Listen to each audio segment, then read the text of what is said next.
बिकरी और बंदर की कहानी। एक घने जंगल में एक बिकरी और एक बंदर रहते थे। दोनों की मुलाकात अक्सर नदी के किनारे होती। बिकरी सीधी, सादी और मेहनती थी, जबकि बंदर शरारती और चालाक। बिकरी हमेशा दूसरों की मदद करती, लेकिन बंदर अक्सर वक्त गुजारने और मजे लेने में लगा रहता। एक दिन बिकरी घास चरने निकली।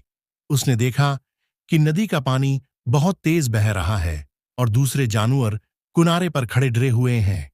बकरी ने सोचा कि सबके लिए लकड़ियों का पल बनाना चाहिए ताकि सब आसानी से पार जा सकें। वो दिन भर लकड़ियां जमा करती रही। दूसरी तरफ बंदर दरख्तों पर खेलता रहा और बकरी को चढ़ाने लगा। ये सब मेहनत क्यों? हम जानवर हैं, दरख्तों पर चढ़ जाएं, गे या तेरा कर लेंगे। बिकरी ने मुस्कुराकर कहा, सब जानवर तैर नहीं सकते, कुछ कमजोर भी हैं। दूसरों की मदद करना हमारा फर्ज है। चंद दिनों में बकरी ने एक मजबूत सा लकड़ियों का पल बना लिया।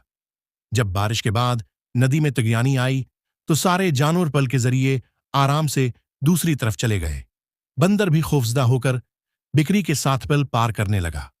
इस दिन उसे अपनी गलती का एहसास हुआ।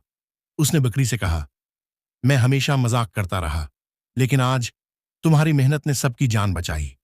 मैं वादा करता हूं कि अब दूसरों की मदद करूंगा। बिकरी ने नरमी से कहा, देर से ही सही, मगर सबक सीख लेना सबसे बड़ी कामयाबी है। सब कुछ कहानी से हमें यह सबक मिलता है कि दूसरों की मदद करने वाला ही असल नेक दिल होता है। मेहनत और खिदमत कभी जाये नहीं जाती, बल्कि मुश्किल वक्त में सबके काम आती है।